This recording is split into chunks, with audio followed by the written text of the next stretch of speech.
కావాలి, నాకు ఫుడ్ కావాలని అడుగుతుంది బ్రెయిన్. అప్పుడు ఏం చేస్తాం మనము? తొందరగా అరిగిపోయేటివే తింటాం. 2 బజ్జీలు తింటాము, బన్ను తింటాము, కేక్ తింటాము, ఏదో తింటాం, ఇడ్లీ తింటాము, దోశ తింటాము. ఇవన్నీ రైస్తో చేశాం. రైస్, మైదా, గోధుమలు ఇవేం చేస్తాయి? తొందరగా అరిగిపోతాయి. మీకు కావాల్సింది 5 grams of glucose in your body ఎప్పుడు, అంతే.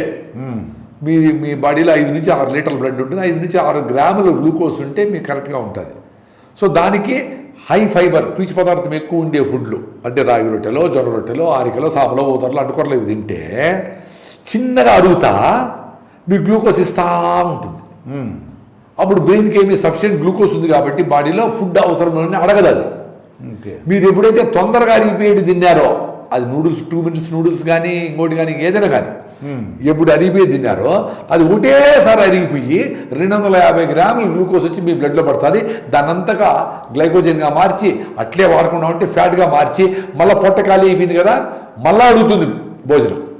అప్పుడు మళ్ళీ నువ్వు జొన్న రొట్టె పెట్టకుండా మళ్ళీ రైస్ పెడతాడు, మళ్ళీ అరిగిపోతుంది. సో ఎక్కువసార్లు యాసిడ్ వచ్చేట్లుగా మనము తొందరగా అరిగిపోయే వస్తువులు తింటాడు కాబట్టి యాసిడిటీ ఉంది. అది సైన్స్ అది.